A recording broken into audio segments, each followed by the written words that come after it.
Since you're at 11 in the first half, finished with 18, how big was he, particularly in that first half, but just in the whole game in general? Well, I think that Nasir was huge for us. He had 8 rebounds, which is his high.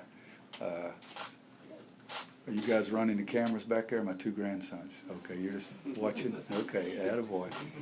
No, I think Nasir and B-Rob both were big for it. B-Rob was involved in about 3 straight plays in the first half, and he got whacked the other day. It broke his tooth, and they've tried to, I don't know what they call it, a splint or whatever they call it, so he's wearing something in his mouth. But Nasir getting to the backboards is something that I think really helps us, and he had 1 drive and dunked it quicker than anybody, and that's what he can do. But, he's been beat up, gracious sakes. He sprained an ankle, got hit in the sternum. He was hurt before all that stuff started, so I'm just happy that he was a little healthier, and he was better today, too. Is that the biggest difference for him between the Duke game, where it seemed like he was kind of in and out at times, and then today where he was really engaged the whole time he was on the floor? Yeah, I think he was more engaged, but he was feeling better. I mean, he had the sprained ankle in the Virginia game. We held him out. And then in the Wake game, he got hit in the sternum, and that was really sore for 2 or 3 days. We held him out again.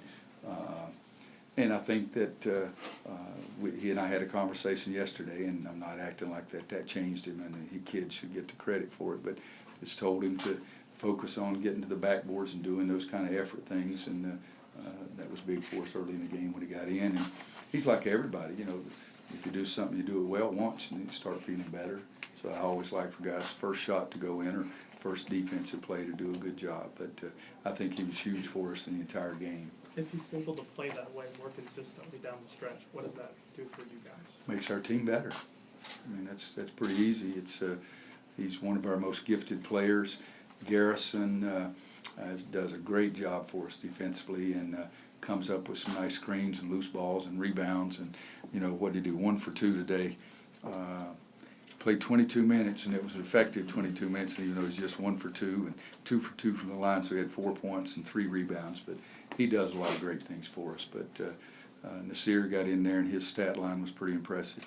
Roy, in your years and years and years of experience in beating #1 teams like you have so many times, is there anything, tendency that you've picked up over the years to know what to expect to look for when you go into the next game?